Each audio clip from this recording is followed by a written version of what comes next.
A is gone and is never going to bother the girls again.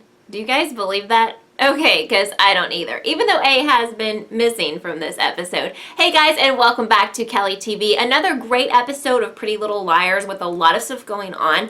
And I'm liking this season so far because things are actually happening as compared to other seasons where we're kind of waiting around forever and ever and ever until the season finale for something to happen. So this episode starts out with Allie finally going to the police to be like, hey guys, I'm here, I'm not dead. But except when she gets in there to talk to Holden, she kind of drops a bombshell on everyone. She makes up this entire story that she was kidnapped and some man had held her captive, and then she was trying to say that the girls had rescued her, but her story was kind of going in circles and it wasn't really adding up, and the other liars are freaking out what is this? What is this crazy kidnap story?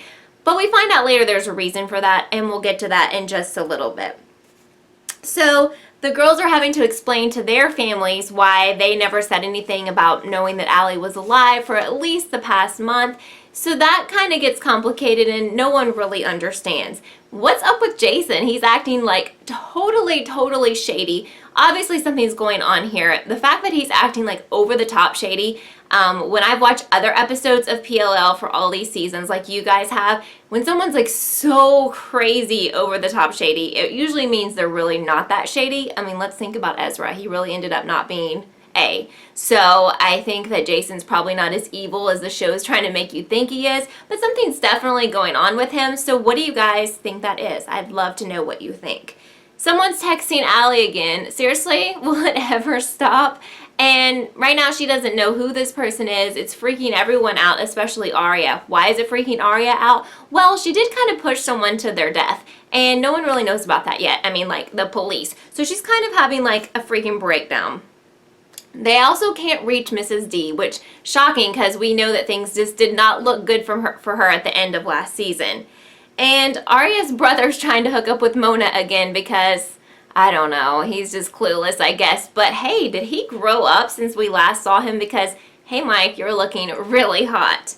Well, they're trying to go through Jason's trash, which sounds kind of weird, but the liars are going through his trash because he was cleaning out his car and acting all crazy, and they find a bag from a bakery in New York. So Spencer thinks this means that Jason was in New York and she doesn't know why, and we don't know why, but she's talking to Emily and they're thinking that maybe Jason has been following Allison around, and I've kind of always thought that Allie's mom and Jason knew that Allie was alive for a lot longer than the liars did.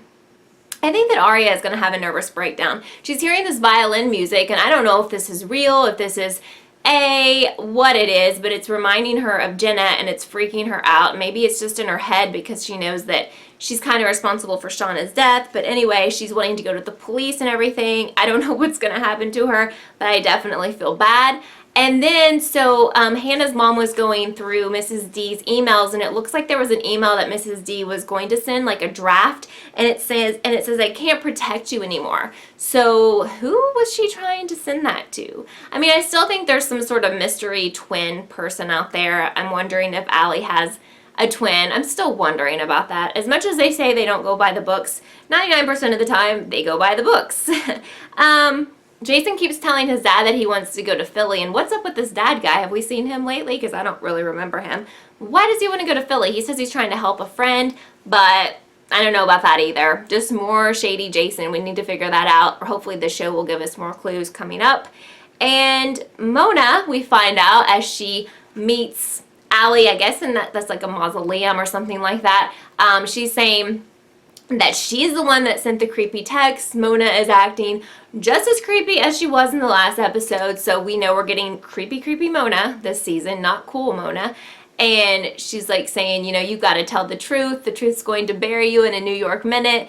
And Allie's I don't want to play your games anymore, Mona. So what is up with that? What is Mona trying to do other than be crazy Mona? And at the end of this episode, sadly, we find out that Mrs. D is officially dead thanks to Pepe, the brand new dog. And who sent him there? Obviously someone planted that dog there because Mrs. D wasn't going to be ordering dogs or pizza or anything like that. And it was shocking for Jason. He acted like he didn't know about it, and Allison just seemed totally in shock. So Who killed Mrs. D? There are like so many mysteries in this show because we've watched it for so many seasons that I have trouble keeping track of what things we're trying to solve. I mean, we all know we're trying to solve who is A, which I still think there's sinister A people out there. But then we have all these other things we're trying to connect the dots. But I want to hear your theories. And on the last video, so many of you guys commented, and I really appreciate that because I will write everyone back. So if you comment down below, I will totally write you back. So let me know what you think, and then we'll discuss what I think. And I just think that's cool, so we can kind of unravel this big crazy mystery. So I cannot wait until next week because this season, in my opinion, is really good so far. What do you guys think? Again, I am reviewing every single episode of this season of Pretty Little Liars, so you want to like and subscribe so you don't miss any of my reviews. So thank you so much for watching this episode of Kellie TV. Have a great day.